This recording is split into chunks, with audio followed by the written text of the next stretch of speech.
Novo objavljeno poročilo je razkrilo presenetljiv vzorec na zadnjih vodstvenih volitvah palestinske stranke Fatah. Med izvoljenimi na nekatere najvplivnejše položaje v gibanju so posamezniki obsojeni smrtonosnih napadov na Izraelce. To, kar razkriva poročilo in kdo se je pojavil na samem vrhu glasovanja, odpira resna vprašanja o prihodnji usmeritvi tako imenovanega zmernega vodstva palestinske uprave. Te zgodbe in še več v nadaljevanju na Judication. Oddelek za raziskave in informacije Sveta Ješua je prejšnji teden objavil informativni list, v katerem je navedeno naslednje. Mnogi izmed tistih, ki so bili izvoljeni v osrednji odbor Fataha na njegovem 8. generalnem kongresu, so bili obsojeni zaradi terorističnih dejanj, v katerih je bilo ubitih veliko Izraelcev. Po poročilu je Marwan Barghouti, ki trenutno prestaja 5 dosmrtnih kazni in še 40 let zaradi umora in terorističnih dejanj, prejel največ glasov na volitvah v osrednji odbor Fataha. Drug novoizvoljeni voditelj, Zakarija Zubedi, je bil vpleten v teroristični napad leta 2002 v kraju Beit Shean, v katerem je bilo ubitih 6 Izraelcev. Iz zapora je bil izpuščen januarja 2025 kot del dogovora o prekinitvi ognja in izpustitvi talcev. Poročilo prav tako omenja Ahmada Abu al-Kaderja, ki je bil obsojen za umor 2 Izraelcev in je bil po izpustitvi iz zapora leta 2025 izvoljen v revolucionarni svet Fataha. Svet Ješua pravi, da izvolitev obsojenih teroristov na visoke položaje dokazuje, da vodstvo palestinske uprave še naprej nagrajuje in promovira tiste, ki sodelujejo v napadih na Izraelce. Torej ljudje, samo poglejte seznam novoizvoljenih članov centralnega odbora Fataha. Gre za nekatere najhujših obsojenih teroristih vseh časov. In to so prihodnji voditelji. To so člani centralnega odbora v stranki Fatah. Fatah seveda prevladuje v palestinski oblasti. Torej, če kdo želi vedeti, ali bo mir med Izraelom in palestinsko oblastjo, naj samo pogleda, kakšne so njihove prioritete. Poglejte. Koga izbirajo za voditelje svojih najprestižnejših in najpomembnejših odborov v svojih vrstah? Mira ne more biti, dokler palestinska oblast še naprej voli uradnike, ki želijo uničiti državo Izrael. Ni možnosti za mir, dokler palestinska oblast izvaja program plačilo za ubijanje, v katerem so teroristi in njihove družine na plačilni listi palestinske oblasti. Zaslužijo denar glede na to, koliko Judov ubijajo. Dokler je to resničnost, mir ni mogoč. Nadaljujemo z več novicami o Fatahu. Palestinian Media Watch, PMW, je ta teden poročal, da je visoki uradnik PA in sekretar centralnega komiteja Fatah, Džibril Rađub, pozval k politični enotnosti znotraj PA. To je poziv k enotnosti med Fatahom in Hamasom pod okriljem PLO, s citatom: "Politični pluralizem pod eno nacionalno oblastjo, enim zakonom in enim orožjem." Za Rađuba je glavna naloga takšne politične enotnosti boj proti Izraelu. Rađub je dejal naslednje: "Združimo moči." Govori o Fatahu s Hamasom, da bi pomagali svobodnim ljudem sveta, ki obkrožajo našega sovražnika, torej Izrael in sovražnik človeštva, neonacisti, ki nadzorujejo okupacijsko državo, katere zarota je zdaj razkrita vsem in je pogreznjena v močvirje državnega terorja. Torej, to je eden od voditeljev palestinske uprave, ki naj bi bil naš partner za mir, kaj ne? In poziva k enotnosti s Hamasom za boj proti Izraelu. Opazite, kako Jude imenuje neonaciste. To je značilno od 7. oktobra naprej. Prav tako ironično, ker je vodja palestinske uprave Mahmud Abbas znan in resnični zanikovalec holokausta. Ampak da se vrnem k svoji točki. Fatah in Hamas sta se vedno sovražila. Junija 2007 sta se Hamas in Fatah spopadla v kratkem, a intenzivnem notranjem konfliktu, po katerem je Hamas prevzel nadzor nad Gazo. Se spomnite, kako je Hamas metal člane Fataha za streh v Gazi, torej se niso razumeli. Ampak kdaj pa se ujameta, ko gre za njuno željo po uničenju Izraela in pobijanju čim več Judov? Člani Fataha nosijo obleke, medtem ko člani Hamasa nosijo svojo teroristično opremo. Fatah se zavzema za uničenje Izraela po stopnjah, medtem ko Hamas želi to narediti naenkrat. Toda to so manjše razlike glede politike. Gledano širše si obe skupini želita, da bi bili vsi Judi mrtvi. Zato ne nasedajte lažem, da v Judeji in Samariji ni teroristov, da so samo v Gazi. Nažalost sta Hamas in Fatah prisotna tudi na tem območju in zdi se, da bi bili pripravljeni združiti se za svoj skupni cilj terorizma proti judovski državi. Gremo naprej, prijatelji. IDF, Shin Bet in izraelska policija so ta teden sporočili, da je bil aretiran terorist, ki je 19. novembra 2007 v vasi Funduk umoril Izraelca Jehuda Zoldana. Po aretaciji so ga predali na zaslišanje Shin Betu. Očitno je bil terorist Shadi Džama ves ta čas v priporu pri palestinski upravi. Predvidevam, da je bil pod zaščito palestinske uprave, da ga Izrael ne bi aretiral. Iz nekega razloga ga je palestinska uprava izpustila in Izrael ga je takoj prijel.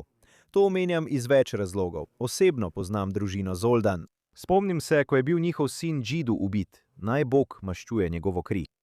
In drugič, ta napad se je zgodil že davnega leta 2007. Z drugimi besedami, teroristi so ta umor izvedli pred 19 leti. Iz tega vidimo, da Izrael ne pozablja in ne odpušča.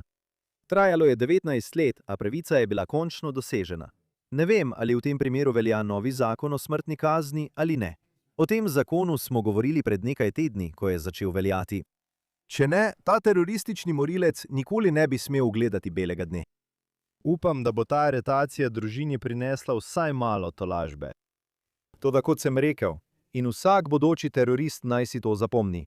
Izrael ne pozablja in ne odpušča. Prejšnji teden smo govorili o novem zakonu, ki ga je predlagal MK Amit Halevi, katerega cilj je ustanovitev uprave za dediščino Judeje in Samarije. Novo telo v okviru Ministrstva za dediščino bi bilo zadolženo za ohranjanje arheoloških najdišč po vsej Judeji in Samariji. In ta teden je izraelska vlada odobrila načrt v vrednosti 250 milijonov šeklov za razvoj in ohranjanje dediščinskih območij po vsej regiji, vključno z dolino reke Jordan in Judejsko puščavo. Pobuda bo financirala ohranjanje, razvoj in dostopnost starin ter dediščinskih območij. Vzpostavila bo tudi regionalne centre dediščine, razširila turistično infrastrukturo in okrepila nadzor proti kraji in uničevanju starin na tem območju. Centri naj bi služili tudi kot središča za raziskave, izobraževanje in turizem, poleg večletnih nadgradenj infrastrukture za obiskovalce, namenjenih privabljanju Izraelcev in mednarodnih obiskovalcev. Tako sta ti dve postavki dopolnjujoča se dela iste širše usmeritve politike. Ena je financiranje izvajanja, druga pa institucionalno prestrukturiranje. Vladni načrt pravi, da bomo investirali denar in razvijali lokacije. In Zakor Halevi pravi, da bomo ustanovili nov organ, ki bo upravljal te lokacije. Bistvo je, da palestinska oblast zamiži na eno oko, medtem ko Arabci, ki že leta in leta živijo pod njihovo jurisdikcijo, oskrunjujejo starodavne judovske dediščinske kraje. In kot sem rekel prejšnji teden, je cilj fizično poskušati izbrisati judovsko zgodovino. Zdi se, da po letih in letih Izrael končno nekaj ukrepa glede tega. Upam, da bo zakonodaja Halevi sprejeta in hkrati pozdravljam to novo financiranje. Izrael mora poslati sporočilo, da je uničevanje naše zgodovine preprosto nesprejemljivo. Gremo naprej in tukaj imamo dobre novice. Izraelske načrtovalne oblasti so odobrile nadaljnji postopek za več kot 2000 stanovanjskih enot v skupnostih v Judeji in Samariji. Vrhovni načrtovalni svet civilne uprave izraelskega obrambnega ministrstva je odobril nadaljnjo obravnavo načrta za 2162 novih stanovanjskih enot. Kot del širših prizadevanj za okrepitev nadzora Jeruzalema nad tem ozemljem, kot jih je opisal izraelski finančni minister Bezalel Smotrič. O tem je prvič poročal Kanal 14 pretekli teden. Smotrič je dejal, v praksi nadaljujemo gradnjo dežele Izrael. Smotrič, ki je tudi minister na obrambnem ministrstvu, odgovoren za zadeve v Judeji in Samariji, je podal te izjave. Dejal je, da njihove odobritve niso zgolj načrtovalni ukrepi. To je nacionalni podvig, ki krepi naš nadzor nad to zemljo. To krepi varnost Izraela in vzpostavlja jasna dejstva na terenu, ki preprečujejo nastanek arabske teroristične države v središču države. Po odobrenih načrtih, o katerih je poročal kanal, bo v Gvaotu, judovski skupnosti blizu, večje skupnosti Alon Švut, zgrajenih 1006 stanovanjskih enot, to je v Guš Ecionu. Projekt je namenjen podpori razvoja Gvaota v urbano središče in bi lahko s časoma vključeval tisoče dodatnih stanovanjskih enot. Spomnimo se, vlada pod vodstvom premijerja Netanjahuja je vodila neprimerljivo prizadevanje za širitev izraelskega nadzora nad Judejo in Samarijo. Njegova vlada je od prisege pred 3,5 leti odobrila več 10 000 domov in več 10 novih skupnosti. Skoraj 70% Izraelcev si želi, da bi država razširila polno pravno suverenost nad Judejo in Samarijo, kaže nedavna anketa. Torej so to res odlične novice. Še en korak k izgradnji vedno več stanovanjskih enot v Judeji in Samariji. In kot sem že rekel, kaj je bolj naravno kot to, da Judje gradijo domove v Judeji? Torej so to res odlične novice. Vesel sem, da so ti načrti za nove hiše napredovali v tisti višji načrtovalni komisiji. Torej, to so bile naše dobre novice. Nažalost, naslednja zgodba ni tako dobra. JNS je ta teden poročal, da je nizozemska vlada napovedala načrt za prepoved uvoza blaga, ki ga proizvajajo Izraelci v Judeji in Samariji. Prepoved bi imela določen vpliv na Israel Product Center oziroma IPC. Podjetje je povezano z organizacijo Kristjani za Izrael. To je največji nizozemski uvoznik izdelkov iz te regije. V skladu s prepovedjo bi moral IPC morda prenehati uvažati približno 20 000 steklenic vina iz Judeje, Samarije in Golanske planote. Omeniti je treba, da je bila prejšnji mesec eksplozivna naprava razstreljena pred sedežem organizacije Kristjani za Izrael blizu Amsterdama, kjer ima sedež tudi IPC. Protiizraelski protestniki so v zadnjih letih večkrat vandalizirali stavbo. Zdaj pa je v tem tednu irska ministrica za zunanje zadeve in trgovino, Helen McEntee, predložila vladi zakonodajo, s katero želi prepovedati uvoz blaga. Izraelske skupnosti v Judeji in Samariji so izvor tega blaga. Belgija, Nizozemska in morda tudi Slovenija so se prav tako zavezale k uvedbi podobnih prepovedi. To spremljamo že leto dni. Države znotraj Evropske unije bojkotirajo izdelke ali označujejo izdelke, ki jih izdelujejo Judi in samo Judi, glede na njihovo geografsko poreklo. Zanje ni pomembno, če to škoduje tudi Arabcem, ki delajo za judovska podjetja na teh območjih. Resnica je, da jim za Arabce ni mar. Želijo le škodovati Judom v Judeji. Zdaj so te iste države precej tiho glede 64 ljudi, vključno z otroki, ki so bili pred približno 2 mesecema pobiti v napadu na bolnišnico v Sudanu. Ste tudi opazili, da trenutno v Afriki poteka 7 vojn? Me zanima, ali bodo Nizozemci ali drugi bojkotirali Sudan ali Kongo, kjer so ljudje v zadnjem času množično pobiti, predvsem strani islamističnih skupin. Dvomim, raje bi bojkotirali judovska podjetja v Judeji. Raje bi jih skrbelo za vrtce in igrišča v izraelski pradomovini, kot za tisoče ljudi, ki so umorjeni v Afriki. Pravzaprav ima svet trenutno približno 30 do 60 aktivnih konfliktov. Izrael je seveda vključen v enega izmed njih na več frontah. Vojna, ki je ni začel Izrael, ampak je odgovor na pokol 7. oktobra. Kljub temu pa na Nizozemskem bojkotirajo judovske izdelke in samo judovske izdelke. Nizozemcem in drugim pravim, sram vas bodi. Torej, to je negativno v Evropi, ampak tukaj je ena velika pozitivna stvar. Slovenija je prejšnji teden izvolila novega proizraelskega predsednika vlade, ki mu je ime Janez Janša. Slovenija velja za eno izmed držav, ki so najbolj sovražne do judovske države. Tako da upamo, da bomo kmalu začeli opažati spremembe. Janša, predsednik vlade, velja tudi za podpornika skupnosti v Judeji in Samariji. Nedavno je izrazil svojo podporo med srečanjem z guvernerjem Samarije, Josijem Daganom. V naslednjem videu pošilja pozdrave prebivalcem Judeje in Samarije ter izrecno uporablja izraz Judeja in Samarija. Poglejmo si to. Pošiljam svoje blagoslove prebivalcem Judeje in Samarije. Želim vam vse najboljše, srečno življenje. Mir in rast. Guverner Dagan in Janša sta se prvič srečala pred več kot letom dni, med njegovim obiskom v Izraelu, in sta od takrat naprej ohranjala stalen stik. Ko so napredovala pogajanja za oblikovanje nove slovenske vlade, sta se nedavno sestala in razpravljala o prihodnjem sodelovanju.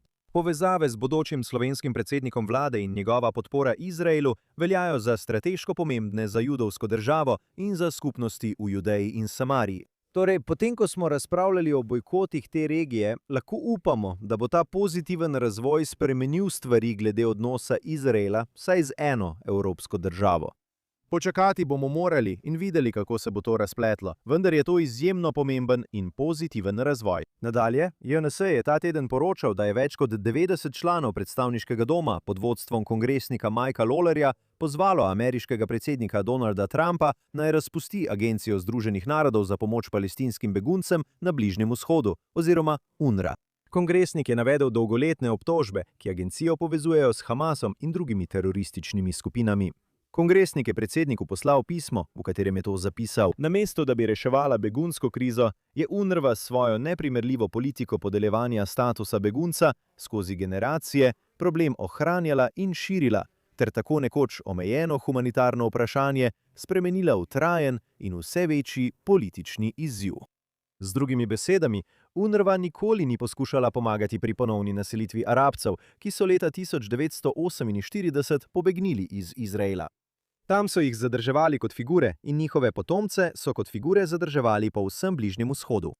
To vključuje Judejo, Samarijo in celo tukaj v Jeruzalemu. Obstajajo soseske, ki jih imenujejo begunska taborišča, v katerih živijo Arabci in jih upravlja UNRWA, prav tukaj, le nekaj minut od studija.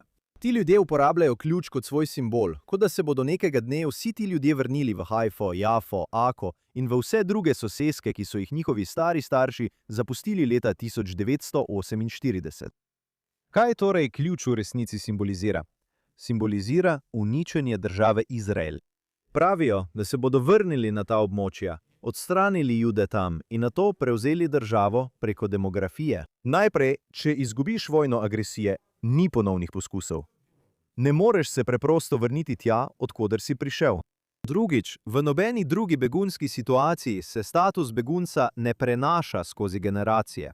Nekako in zahvaljujoč ZN se v tem primeru to zgodi. Ko je vpleten Izrael, se pravila kršijo. In končno, kot smo že govorili, UNRWA poleg svojih povezav s terorjem širi divje protiizraelsko hujskanje v svojih šolah. Muslimanski otroci odraščajo oprani možgan, da naj bi bil njihov cilj v življenju postati šahid, mučenik in poskušati ubiti čim več Judov. To sem že večkrat povedal. #UNRWA je Hamas. Upajmo, da bo predsednik Trump ukrepal in da bo UNRWA enkrat za vselej razpuščena v dobro Izraela in vsega človeštva. Rad bi se zahvalil ljudem v ozadju tukaj na JNS TV. Zahvaljujem se producentki Barbari Hanamov, inženirju Alu Morgenlenterju, Zeku Sikermanu, Ryanu Lišicu, vodji postaje Juriju Svereckemu in videomontažerki Olgi Senatov. Moje ime je Jož Hasten. To je bila še ena oddaja Judea Caton tukaj na JNS TV. Poskrbite, da nam boste dali super zahvalo. Ne pozabite se naročiti. Oglejte si vse odlične vsebine, ki jih ponuja JNS TV. In obiščite jns.org za vse najnovejše novice iz Izraela, Bližnjega vzhoda in celotnega judovskega sveta. Se vidimo naslednji teden tukaj na Judea Caton na JNS TV.